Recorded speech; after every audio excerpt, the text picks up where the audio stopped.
This is the documentary of our, Roger, Maya and Shirley, 2 weeks aboard the 45-foot ketch Tamariki, travelling from Milford Sound to Doubtful Sound in Fiordland National Park.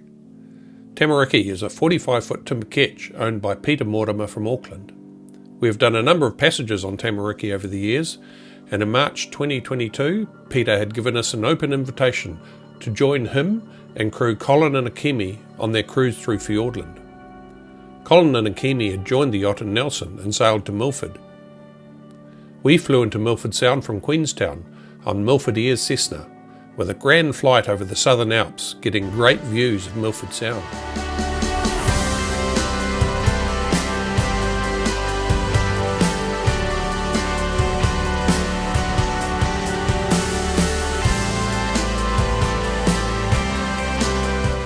The pilot took us out to the coast before making a run right down the sound.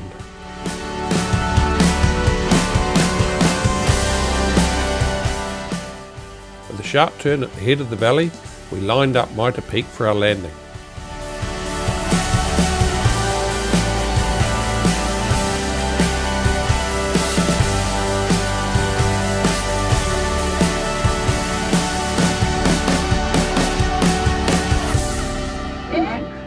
So, it's great to be aboard Tamariki. Here we go. In Milford. Cheers. Cheers. Cheers. Cheers. Cheers. Cheers.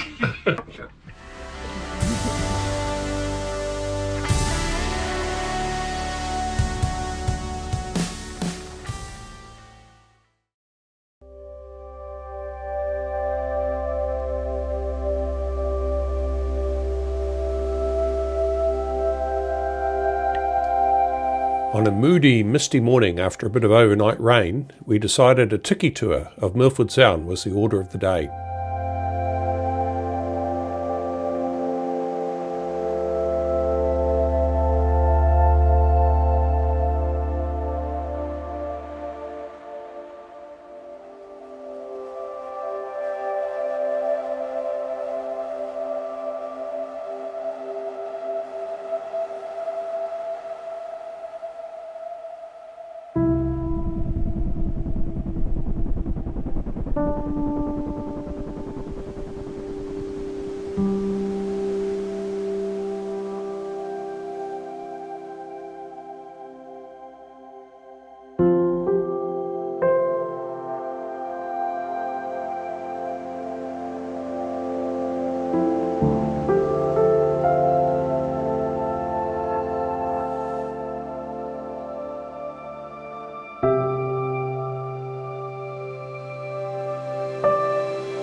We motored past the underwater observatory to pick up a mooring in Harrison Bay for lunch.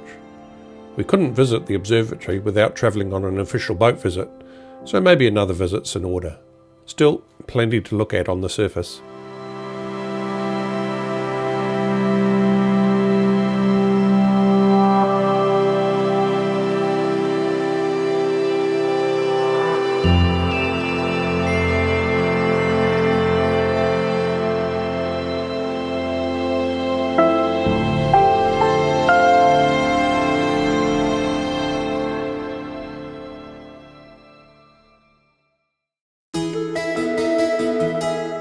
The next day broke clear and still, so we were off to Bligh Sound.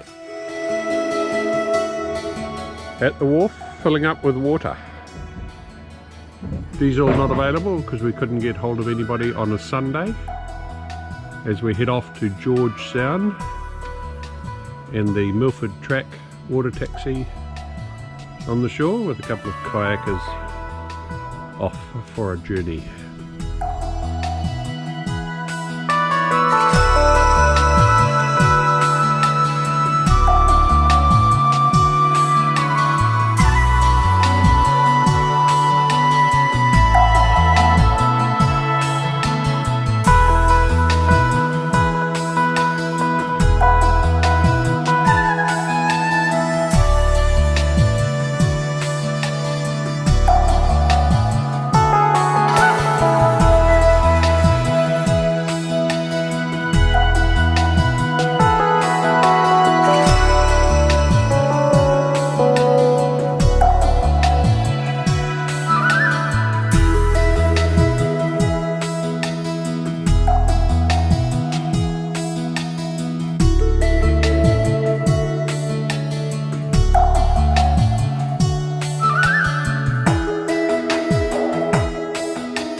It said 7.5 metres deep and we hadn't even got to it, but we were down to just about running aground, so we just headed back out to find a little bit of depth, which won't take a couple of boat lengths, and then we can drop the anchor.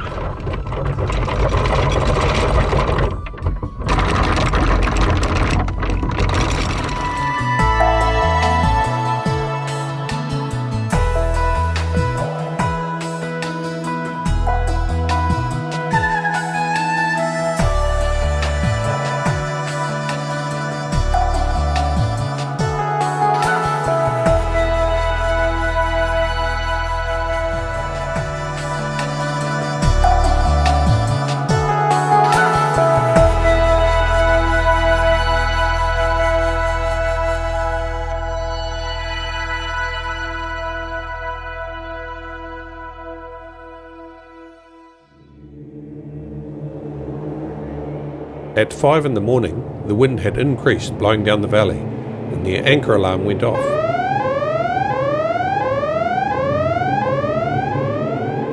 We tried to re-anchor a few times, but it just wasn't holding on the steep bottom, so we decided to drift off down the sound until daybreak, and then head off to George Sound.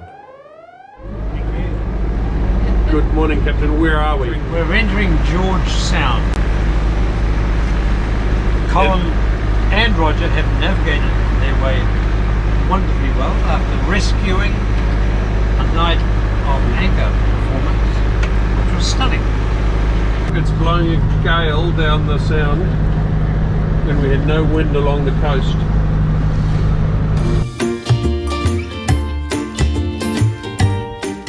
We motored the short distance as no wind. Tamariki motors very economically. Peter reckons about 3 litres per hour at 6 knots, and we also had a helpful current of 1 knot, so progress was good. And I'm comfortable in a world that's so soft and wonderful. We had a look in Anchorage Cove, which had a permanent stern and bow line rigged in the shelter of a small island.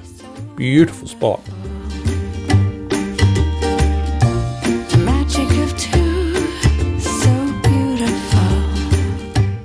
However, we learnt a lesson on securing the tie line between the 2 ropes, as it had gone slack and wrapped itself around the keel, meaning we couldn't leave.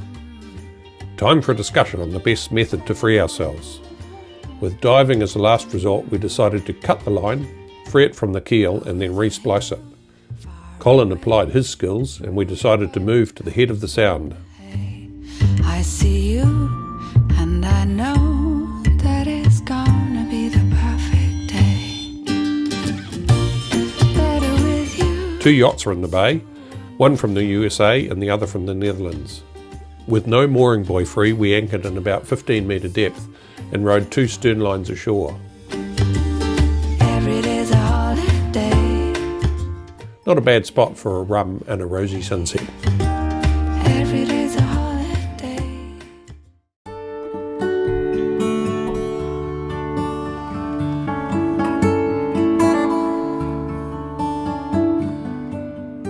Tamariki Tours is taking us up to Lake Alice Yes. so that the Kitchen staff's making lunch. lunch for on the go, that's pretty good. And over here we have tomatoes being added to the sandwiches. It's pretty good service on this trip. I highly recommend it. You highly recommend it? You don't think the cost is exorbitant then? No, not so far.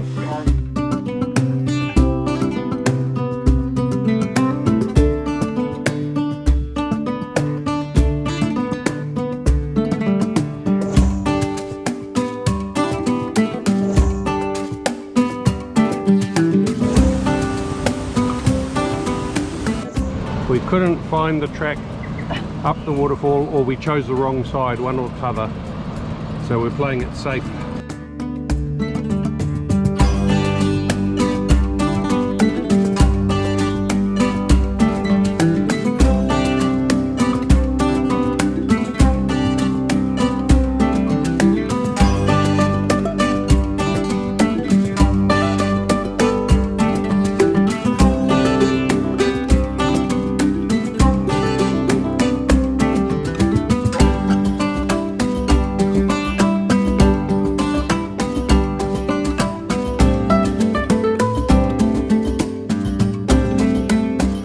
After our trek, we visited the George Sound hut and talked to the crew from the other yachts we had walked to, who had walked to Lake Catherine.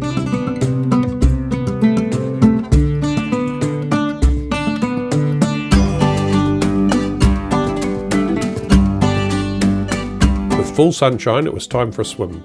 The water was surprisingly warm, at least the top half metre.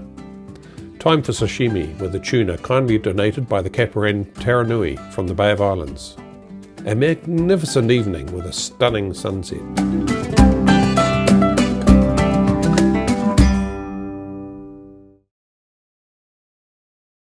With a forecast southerly wind in 2 days' time, we decided we would be better to make passage to Doubtful Sound, safe in the knowledge that Maya, Shirley and I would be able to depart from Deep Cove, no matter what the weather, in just over a week. There was no other way out of Fiordland other than by helicopter, and that may be difficult to arrange with limited landing spots and only problematic email communications by sail mail or texting via Garmin InReach. Thompson Sound, which is one of the arms to Doubtful Sound. So we'll spend 9 days in here.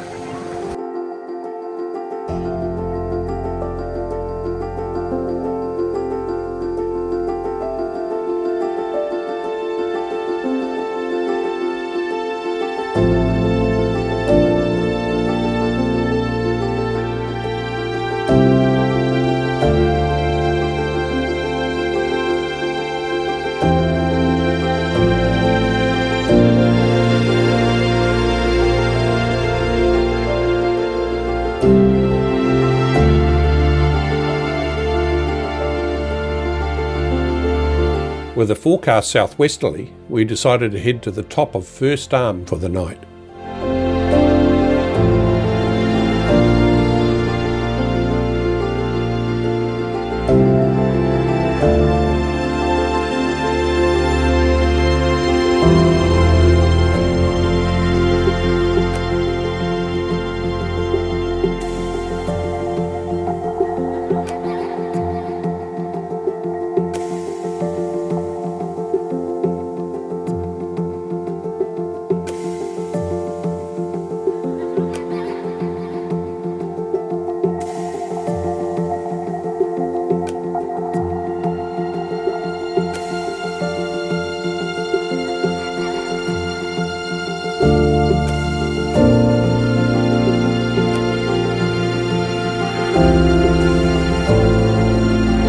The Real Journeys tourist boat arrived, and the passengers explored the shore in kayaks and aluminium tenders.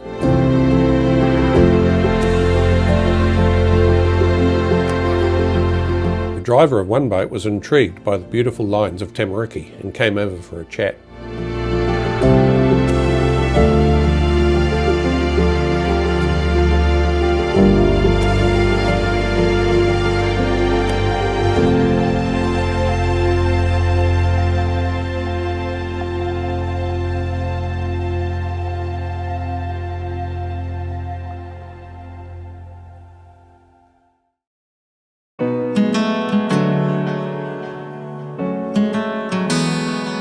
We woke to a beautiful morning and decided a trip out to the entrance to Doubtful Sound to maybe see seals was a good idea.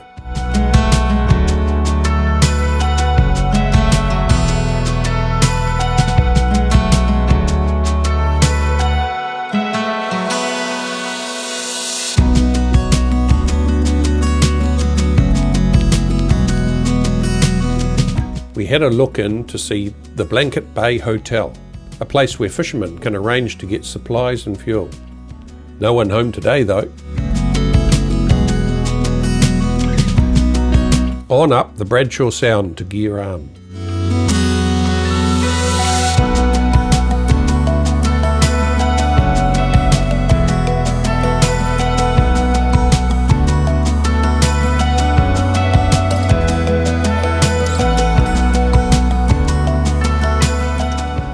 Lunch on Tamariki up Bradshaw Sound is corn fritters with a bit of beetroot. That's what it is. Beautiful. Good service on this ship.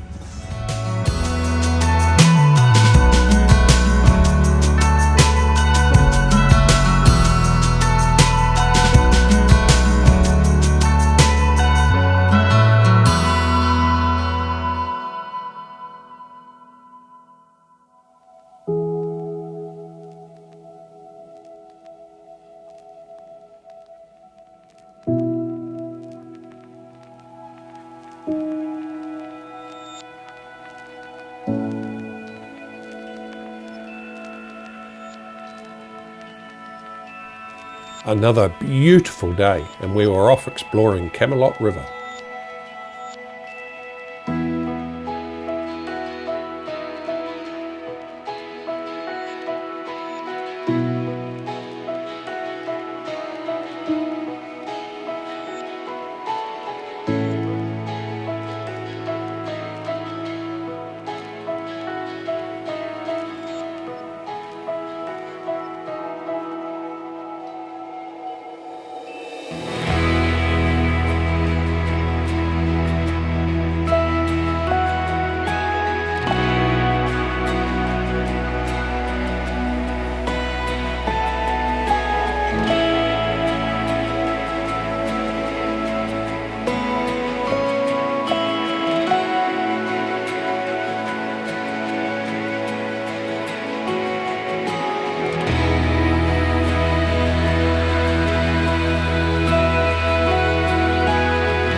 After another swim at Precipice Cove, it was time to get to Deep Cove to get diesel and more provisions, as well as arrange transport out over the Wilmot Pass for Maya, me and Shirley. We had a breeze to sail up the Sound and passed a pair of adventure trampers with blow-up kayaks also heading for Deep Cove.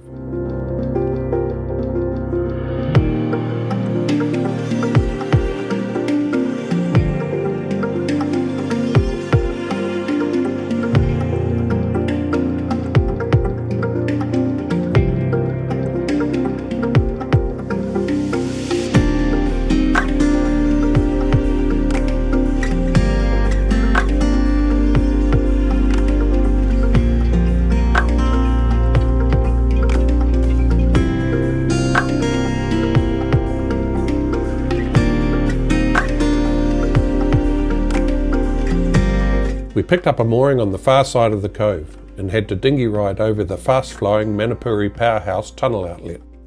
The Deep Cove hostel manager was very helpful with phone and internet access to organise transport and order supplies from Te Anau. We would pick them up in a few days when we were due to leave.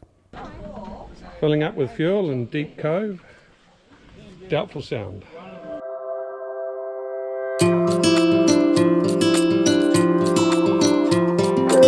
With 2 more days remaining, we went out to Crooked Arm to do the relatively short walk across to Dag Sound.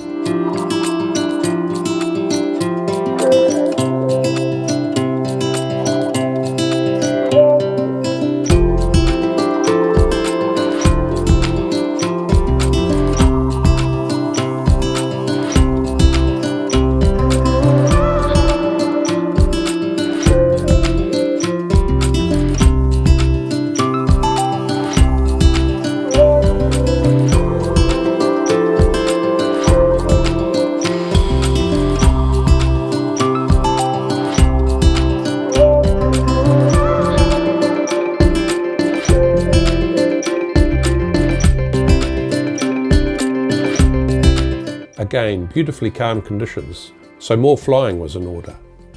Drone retrieval was relatively easy in the mirror calm conditions.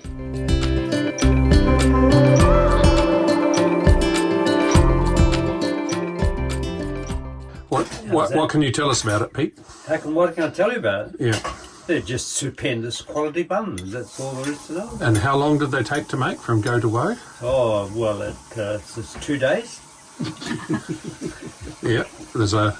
The mixture was put together yesterday and it fermented overnight and baked this morning in a hot oven for about a half an hour, then took the lid off the top of it and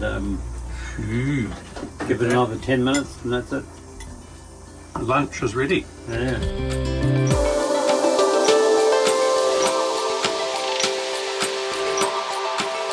It took a little while to find the track to Dag Sound, but when we found it, what a beautiful walk.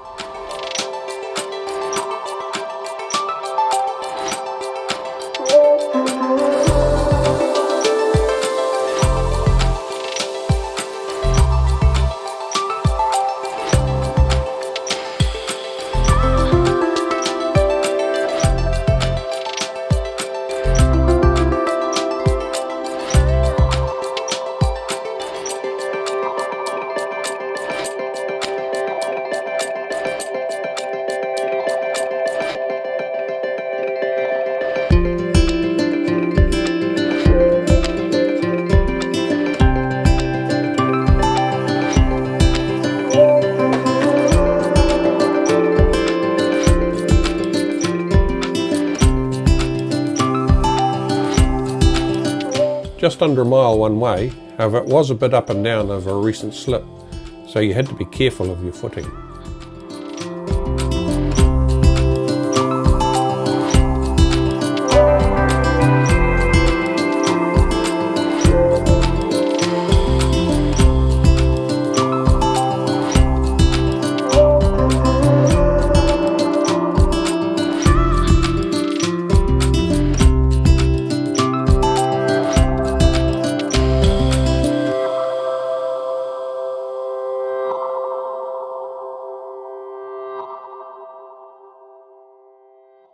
Having traversed the jungles of Fiordland, the intrepid explorers returned to the ship, only to find that their clothes had been invaded and attacked by the notorious biddibids.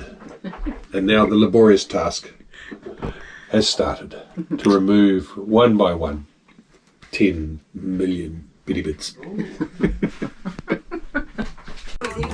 Pete's downloading emails and weather Trying to. with the single sideband connected to a Pactor 2 modem. So signals get sent to Australia, loaded onto the internet, sent to the big wide world, and they come back the same way to our radio, and they end up on our desktop. And it's very, very handy, although it's only sort of text, so you can only get about a page. But it's good for also downloading weather grid files, and they get displayed in a weather grid file viewer. So we can see all the arrows and what the forecast is for about the next 2 or 3 days. Yep. And generally you receive those at night, about 8 o'clock, because that's when propagation is better. Could do it later in the night even, but we're in bed by then. So Good and there's a system. list of frequencies. There's a propagation table as to which frequencies to use, but Pete's got them programmed in to the single sideband, so you can just quickly dial different frequencies to get the best connection.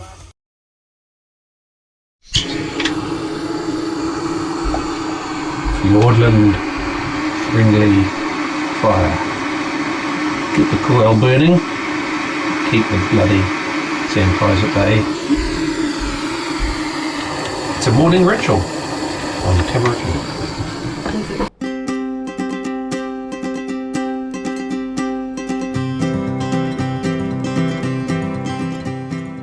On our last full day, we explored Hall Arm.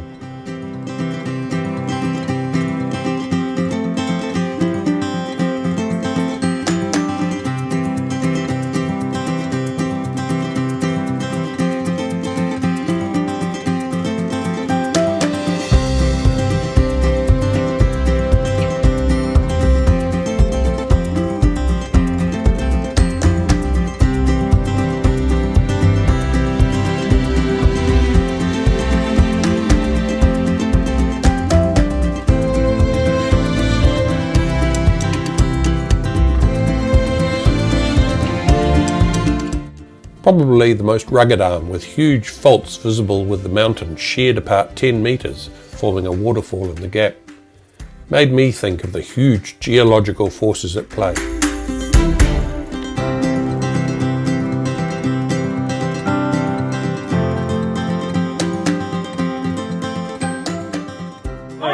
This is cordon bleu cooking aboard Tamariki. Gordon Blue. On our last evening aboard before 3 of us get thrown off, and the remaining three breathe a sigh of relief. Yep. Yes. So here's to a fantastic Here's to you. adventures on Tamariki Thank you for coming. and the great crew. And a Nice big to thank see you you. to Nice to see you all. everybody. Nice to see you all. Thank you for a wonderful 2 weeks. Yes. Thank Cheers. You for a wonderful 2 weeks. Cheers. And now we get to tuck in. Oh, well, wait.